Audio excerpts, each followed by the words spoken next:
Yo, what is up guys, Gray here, and today we have got our APA Week 1 battle against Blin and the Canberra Cradilys, I do believe.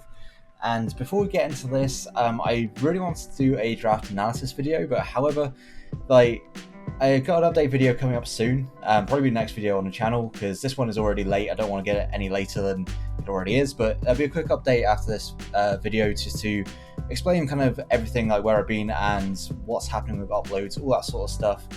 And long story short, I just got a ton of uploads to catch up on, and the draft analysis was not compulsory. It was just kind of an optional extra, and I did want to do a draft analysis, but I just did not have the time.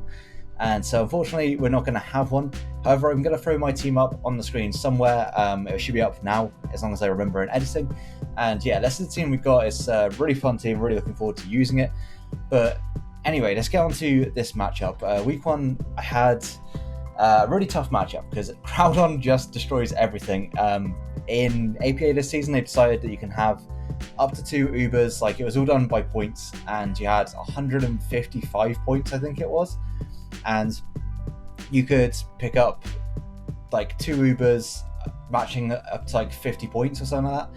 So effectively you get like a top tier Uber and a low tier Uber, depending on where you were in the draft. Like there's a good chance you probably weren't going to get a top tier one, because there was only like a dozen or so that were above 25 points, and then there was like 20 or like 20 plus on the like 25 to 20 point section. So yeah, our team has got 2 Ubers in Protein Greninja and Mega Metagross, which I kind of feel is a little underwhelming when I come up in matchups when like this guy's got a Groudon and I'm there like I just have nothing for this.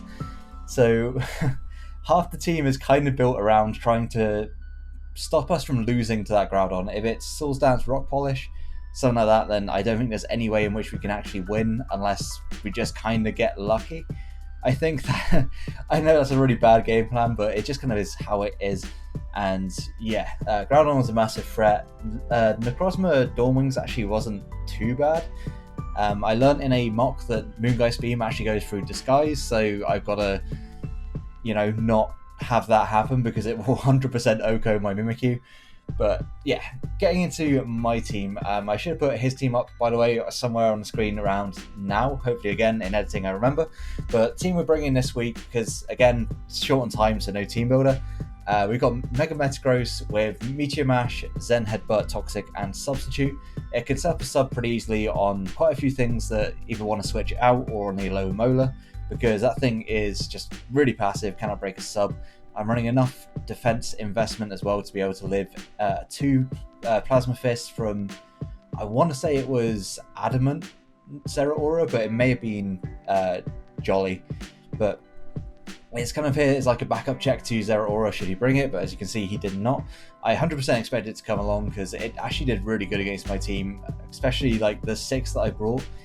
I had to bring the 6 that I brought for specific things on his team, and it just happened that Zeraora was really good against them. So yeah, Mega Metagross gets a free sub up, and it can either Toxically a low mode, or it can go for Meteor Mash and try and get attack boosts. It only really needs its stab this week, as it pretty much beats everything, or can like deal good damage to everything on his team with just those 2 moves. So yeah, Mega Metagross is kind of here as something of a not wall breaker, but it's here to do damage and try to punch holes in things to set up Mimikyu sweep later in the game. Next up, we've got Assault Vest Incineroar with Flare Blitz, Knockoff, Drain Punch, and U-Turn. Fairly self-explanatory, kind of a standard Assault Vest with dual stabs, Drain Punch for the Hydreigon to be able to get health back. Also hits the stack attacker really nicely as well. And U-Turn is just for momentum. One of the main things I was looking for on this team was to keep momentum, to not allow Groudon to come in particularly. Certainly not allow Groudon in for free. And pretty much everything on my team has got something that will either do damage to it or will cripple it in one way or another. So this Incineroar is running an Adamant Nature with like only 116 attack investment. Pretty much all the rest is thrown into HP and special defense to be able to live 2 Earth powers from Necrozma Dawnwings. And yeah, that's pretty much it. I think I speed crept something on this team. I want to say it was a low molar. Yeah, it was. I had speed creep on a low molar as well, because I didn't expect him to run speed, but just in case, like I always wanted to be able to outspeed his Alolan Molar with U-turn and get that nice transition into something else. There's plenty of things on my team that really can deal with Alolan Molar quite nicely. So yeah, Incineroar is kind of here for momentum and also to be able to check the Necrozma. Next up we got Greninja, Choice Scarf, obviously with the Protean, Ice Beam, Extra Sensory, U-turn and Spikes.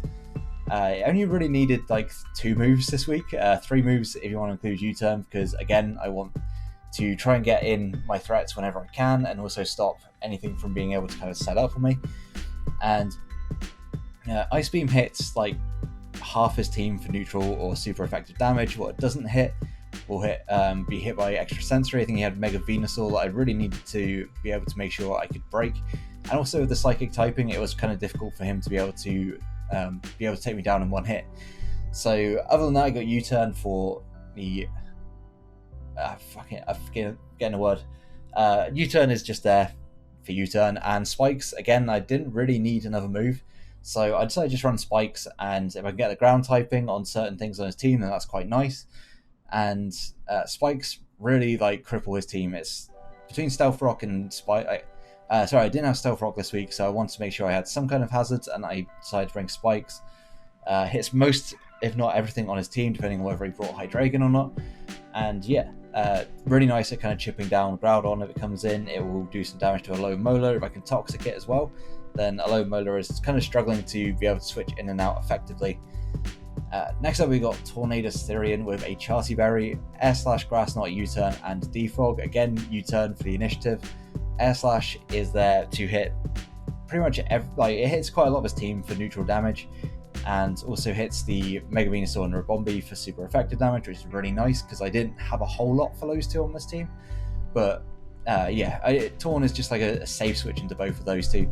Grass Knot is 100% there for the Groudon. It does like 60% minimum, I think, at max HP, and I'm running more of a specially defensive set. Like I said, it's kind of here to switch into Mega Venusaur, it's here to switch into Ribombee, and it doesn't get too KO'd by either of those after Stealth Rock with the investment that I've got. Unless they're running like Choice Specs, Ribombee, or they've already got a Quiver Dance up, then there's a chance I think that Moonblast will 2-hit KO me. I think if he's running like modest max special attack Mega Venusaur, again, it's probably going to 2-hit KO off the rocks, but without rocks, then it doesn't, and S-Slash should 2-hit KO in return. Not running Hurricane, obviously, because he's running Groudon, and in Drought, Hurricane is 50% accurate, I want to say, and it's already bad enough as it is. Like, I'm hardly going to hit a Hurricane, so yeah, S-Slash was definitely the run over Hurricane this week. Then we got Gastrodon with leftovers, fully Fizz, Death, with Scald, Ice Beam, Toxic, and Recover. Main thing this is here to do is to make sure that I don't, well, it can live one Precipice Blaze from +2 Groudon, and I can get a Toxic off, or I can try and Skull Burn it.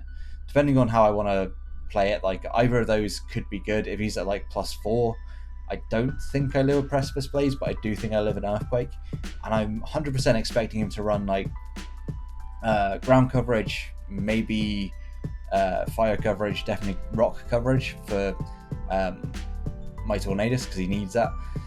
He may just run Fire Punch instead, and that kind of does negate the Charty Berry on Tornadus, but I'm fairly sure he's going to be running Rock Slide or Stone Edge, one of the two, and we'll click it 100% time on Torn. But yeah, Gastrodon is just physical check. Does also check the stack attacker on his team. There was something else, but I can't remember because I'm just looking at the 6 that he brought. It does somewhat check Zeraora. If he doesn't bring Grass Knot, then it 100% does. It was kind of just a nice bring against his team, I felt.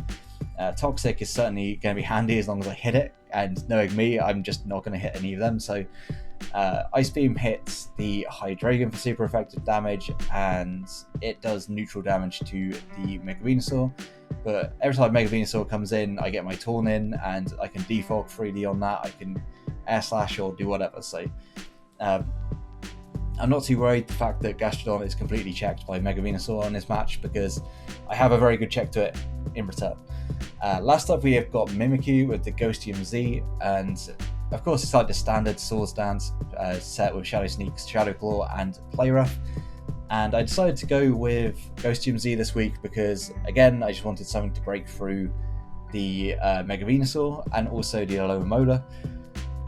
Though Playrough, like Z Playrough would have done more, obviously, because less snuggle forever, it also didn't hit the Mega Venusaur really for any damage at all, and a physically defensive one could quite easily take a +2 Shadow Claw, and I just didn't want that. Also, a Z Shadow Claw, I'm fairly sure, if I remember rightly from the mock, a Z Shadow Claw at +2 will take down a Cassid Berry Necrozma Dawnwings. So yeah, there's that as well. But that's the sets for this week. Fairly kind of standard on a few sets, but certainly very terrified of that Groudon. But without further ado, let's get into the battle. I just need to close this tab. Oh god, I got so many tabs open. Yeah, let's get into this. I don't know how long the intro bit here is, so I'm just going to let it run. Big thanks to Cohen for recording this one for me. Normally it's Joe, Lantern Joe, who records everything, and every upload that you're going to see, apart from like a few, is going to be Joe who's recorded, but this one's Cohen. So yeah, big shout out to him. And here I'm just going to lead off, I believe, my Tornadus. I lead off with my Incineroar. I kind of thought it was a safe lead, regardless of what he led, because Bombi seemed likely if he's going to run Stealth Rock variant. And I said Stealth Rock, Sticky Web variant. And oh god, I just knocked my mic. I'm sorry about that. I got like some really kind of budget mic setup going on at the moment. Like it's sat on a shoebox on my desk, so it's close enough to my mouth that it doesn't get so much feedback. But anyway, in the battle, he just sets up Sticky Webs. I had no reason to kind of over-predict. I just went for the U-turn, and if he was Focus Sash, it breaks the Sash, and I can come in with my Torn and just finish it off. Here I do go for the Defog. I had no reason not to, but he gets the Stun Spore and full power off. So turn 2, not ideal for me by any means, as he's just going to go for the U-turn. And here I'm just going to go for the Defog again. I really don't want those webs on my side of the field because it just ruins me. It really does. I mean, for my slower things, less so. I did think it was interesting they brought Sticky Webs and Stack Attacker, because obviously that kind of weakens its Gyro Ball. But it is what it is. Like, I'm going to go for the U-turn here. I know I outspeed, even when I'm paralyzed, because Stack Attacker is just ridiculously slow. And it had to go full power there, that'd been quite unfortunate. But I do still have my Charty Berry, just in case. And I'm, of course, going to go out into my Gastrodon. I did kind of predict the Stealth Rock. I thought there was no reason for him not to go for it there. But just in case he went for the Rock-type move, Gastro was always my switch. And here he goes out into Fluffy, which is his Hydreigon, as I believe I go for the Toxic, predicting him to switch, and unfortunately we do miss. Of course, it wouldn't be a season without a Toxic miss on the first Toxic. So unfortunately that's how the first 4 turns go. I didn't really get anything done at all. I've just got rid of webs and broken the Sash on a Bombi. That's it. Unfortunately we don't get flinched by the Dark Pulse, and we fire off a Ice Beam, which does good damage, and we get the freeze. So like, the start of this battle has been really crazy. Like, there's just hacks on every turn pretty much. And Hero is contemplating going for the Scald, but I don't think anybody would have done the same for me, would have forwarded me out if I got freeze. But as it turns out, actually he gets forward anyway, just goes for the Roost. As I believe I throw off another Ice Beam. I saw no reason to not throw off Ice Beams at this point. If he goes out to his Alomomola, I have switches into that. And yeah, it seemed kind of pointless to just keep to not Ice Beam, in fact. But oh, it's far too early for me to be commentating. I've not had enough sleep for this. But anyway, here as he's forward out, I'm just going to double out into my Incineroar, predicting the Taunt because it just wore off. And also, if he throws off like a Dark Pulse or a Draco Meteor, I'll be able to take that just fine. If for whatever reason he predicts it and goes for the Earth Power again, it doesn't do a ton of damage, and I can just Drain Punch it back off. But he does just go for the Taunt, which is great for me, as I am obviously Assault Vest and have no intentions on using status moves, as he just throws off an Earth Power, expecting this to probably do a lot more than it actually does. And we're just going to be able to Drain Punch. I think it gets us to exactly the same amount of damage that we just lost. I'm fairly sure that's the recovery rate. So, yeah.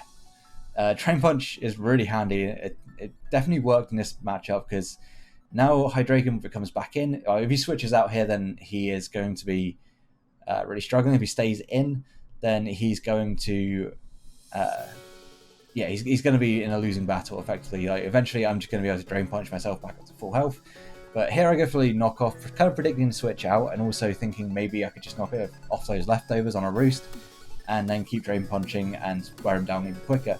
But knocking off that Rocky Helmet is really nice for me. It means my Mega Metagross can just throw off Zen Headbutts and Meteor Mashes just for free, without any kind of consequences. But here's going to go for the Wish. I just U-turn out into my Tornadus. If he goes for a Scold, it's going to do nothing. If he went for a Toxic, I'm already paralyzed. And here I kind of expected him to go out into his Groudon when he wished. But regardless, my play was always to U-turn. I don't want to be stuck in with anything. And if it came into this Necrozma, like Tornadus is actually kind of set up fodder for it. So I 100% want to get into something that would just immediately scare this out. And he doesn't know that I don't have a Dark type move on my Greninja here. So I'm just going to throw off another U-turn. I don't want to stay in just in case he does kind of predict that. And Spikes have been great here, but also U-turn keeps giving me the momentum and also means that he still doesn't know my set. He may know I'm Scarfed, he may not know I'm Scarfed, he may think I'm like Expert Belt or something like that. He doesn't know. Like, Scarf seems most likely, but it's still leaving my set in question. And here I get to go straight back out into my Gastrodon. It's 100% my check to this thing. And predicting him to switch out again. I think I go for the Ice Beam, or do I go for a Scold here? I think I predict him to not switch out this time because I went for the Toxic the first time. So I just throw off a Scold, which still does a ton of damage to this Rabombi, and I wasn't about to stay in. I don't want to take Grass type moves. Like I said, this is my one and only kind of defensive check to Groudon, and I do need to keep it at a decent amount of health. So I go straight back out into my Torn. There's like literally no reason at all for me to go into anything else. So unfortunately, he's just going to go for the U-turn. He did kind of predict that, but I didn't know what his set was. He may have been running Energy Ball and Moonblast or something like that for my team, because I don't think Bug Coverage really hit anything that Fairy didn't. So yeah. Here he's going to go out into his Groudon, and this is like the ideal situation for me. Granted, I don't outspeed, which kind of sucks, but he actually reveals a Rock Tomb, and my Chartiberry pops. So he would have been quicker on the second turn round regardless, but it would be nice to have got the Grass Knot off before he attacks me. So Chartiberry pops, and we get fully paralyzed. That is like the one turn that I really did not want to get paralyzed. Any other turn at all would have been absolutely fine, but that one. That really put me in a shitty position, as I'm now going out to my Gastrodon, expecting him to Rock Tomb again. My Tornadus is at like such a high amount of health that at this point it's absolutely fine. And here I'm just going to throw off a Scold. If I can get the burn on him, then this Groudon becomes less of a threat. It's still scary, especially after it sets up a Swords Dance. It's still scary, and getting a burn on it will like make it so this Gastrodon can, for the most part, check it. But unfortunately, we get no burn. In terms of hacks, this game has not been too great. I guess like you can't really ask for a Skull burn, but it's unfortunate when it doesn't happen. And here, I'm just going to pause it. Before my HP goes down, I'm just going to pause it. So I was looking at the calcs, and I don't know if Precipice Blades is actually allowed or not on Groudon in this league. It would be busted if it is. It does so much damage, but if you had Earthquake, there was a chance I live. If you have Precipice Blades, literally no chance do I live. I just died. If he happened to be running Solar Beam, then I just died as well. But that would be a really weird set to be Swords Dance Solar Beam. So yeah, my only hope here is that he has Earthquake and that I live it. And Gastrodon from this range, I think it was like a roll. I'm fairly sure it was like a mid roll to be able to take me out. And yeah, like that was my only way of really coming back into this. He set up, I think at this point, like I was talking to Owen, OG Albino, in the team chat, and I was like, I'm fairly sure I just lose now. Like, I missed the Grass Knot. Grass Knot would have put it in range of Ice Beam, or yeah, I think it put it in range in Ice Beam. So I was like, regardless, I was always fine. But missing that the chance to Grass Knot really sucked, and I'm fairly sure I'm message to saying, okay, I think I lose now, because Groudon is just that much of a threat. If he happened to have Rock Polish as well, I think I was in a position where I could have just lost here. I'm fairly sure I've lost like 4 or 5 of my team before I was able to take it out. So I clicked Toxic on this turn, and I just got to hope. I got my fingers crossed, and we live on 3. And this is huge. This is like game-changing for me, because I know at this point I have a chance, because I can stall out this Groudon, I can keep Toxic stalling it for as long as I can. I've got sub on Mega Metagross, I can switch between my Gastrodon and Torn here to try and whistle it down a bit more. My Tornadus is kind of useless at this point. It's paralyzed and its Charter Berry's popped, so it's not really doing anything. It's just set up fodder for things like Necrozma Dawnwings, and also for the Stack Attacker to set up Trick Rooms on. And there I predicted him to go for, well, we went for Rock Tomb, that was fine. I predicted him to go for an Earthquake just to finish off my Gastrodon, but he does, so this switching around is really nice. It's actually putting his Groudon in range of Meteor Mash from my Mega Metagross, and he doesn't know what my Metagross set is yet. I haven't brought it out, and I'm about to now, just because it seemed like the one thing that would probably scare this Groudon out. And if I can set up a sub, either like A, I just get another round of Toxic and guarantee the kill with Meteor Mash, or B, he switches out and I'm behind a sub, which is absolutely ideal. And so yeah, he switches out as I sub up on the switch into his Stack Attacker, and from the range he's at, I can actually 2-hit KO with Meteor Mash. It is a roll. It's not a particularly great roll in my favour, but again, attack boost from the first one, then I'm in a great position. Now, sure, he should break my sub with an Earthquake on this turn. I'm fairly sure he will break a sub. He will go for Earthquake to break my sub. But actually he just goes for the Trick Room. I think it's a bit of a misplay, just because it means that now he has to attack with his Stack Attacker, and that means he's either in range to die to the Meteor Mash, or he's going to be really, really low and can't live a Shadow Sneak anymore, which is absolutely ideal for me. Stack Attacker was one of the few things stopping Mimikyu from being able to sweep, and now we're kind of looking like we're in a really good position. His Hydreigon is at like 40%, his Ribombee is within Shadow Sneak at +2 range, this thing's in Shadow Sneak range, the Groudon is in range of a Shadow Claw at +2, and a low Molar at +2 shouldn't be able to take shouldn't be able to take 2 moves into it, that's for sure. So we're in a really good position. Mimikyu is starting to look like it can actually just start to sweep up, and Hero is kind of half expecting this Gyro Ball not to kill because I am paralyzed, but unfortunately it does. But now this gives me a really good chance. This is like my one moment to really try and get my Mimikyu in and set up. Here I know he's got one more turn of the Trick Room. I could either Shadow Sneak or Swords Dance. I decided Swords Dance because I felt like it was better for me long term. Losing my Disguise, yeah, that kind of sucks, but at the same time I don't really have anything else I can set up on particularly easily. And yeah, knowing that the Trick Room is about to run out, it puts me in a really good position. In hindsight, actually Shadow Sneaking probably was the play there, wouldn't have lost my Disguise, but regardless, like I felt like once I was at +2, I was in a really good position. As he sends out his Hydreigon, and I did a calc, and as long as I don't get flinched on this turn, I should be able to take Dark Pulse just fine. And as you can see, we do. I think I may have been able to live 2, to be fair.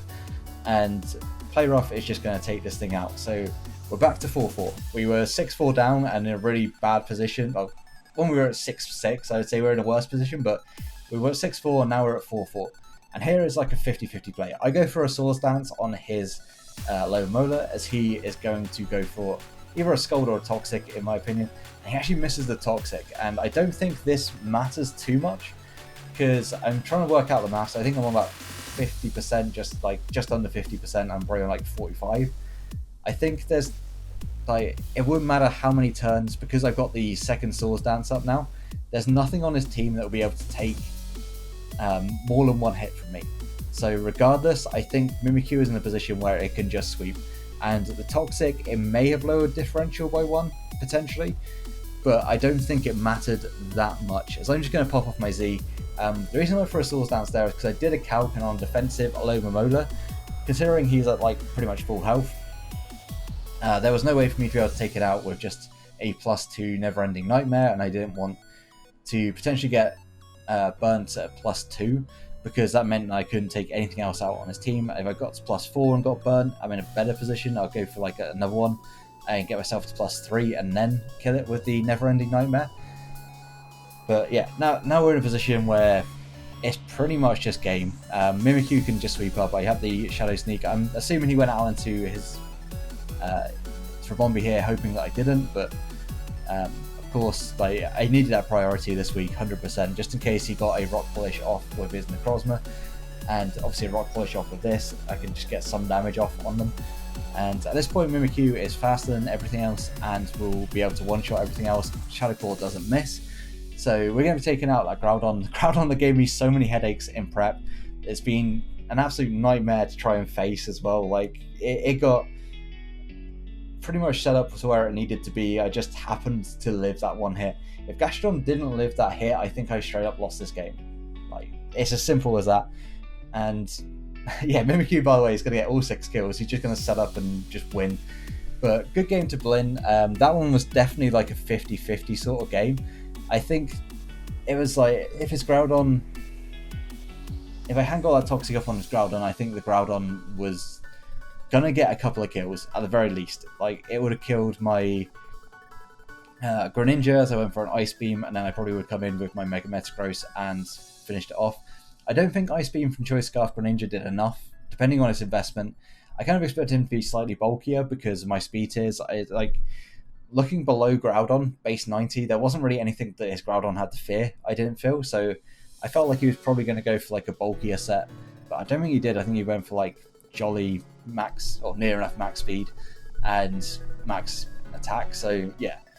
His Groudon was a massive threat, and I felt like once I got my Mimikyu in, I was in a really good position. I went literally like within the space of 5 turns saying that I'm going to lose this game to Owen, to okay, I think Mimikyu just sweeps now. Like, it was such a big turnaround, and yeah, it was a 4-0 in the end, and I don't know what to say. Like, good game to Blim. I think that one was one of those games that definitely could have gone either way. The early game was just a bit mental. If I got a Toxic off on the Hydreigon, that would be really nice. I could have just sit there and stalled it. Definitely could have played it differently. I think between Ice Beam and Toxic, that Hydreigon would have gone down. But who knows what the game would have done. Like, at that point, I may have stayed in too long and my Gastrodon be at too low a health. But I don't know. The early game kind of sucked. The paralysis on the grass Nocturne was huge. Like, that one genuinely made me lose the will to live. So, yeah, I'm going to start rambling on. Next week, we are going up against... Dietite. I completely forgot who we were facing week 2. But yeah, we're going up against Dietite, Jason. Really great guy. Also, make sure to check out Blin's channel. I forgot to mention that at the start of the video. I'm a really professional YouTuber, obviously.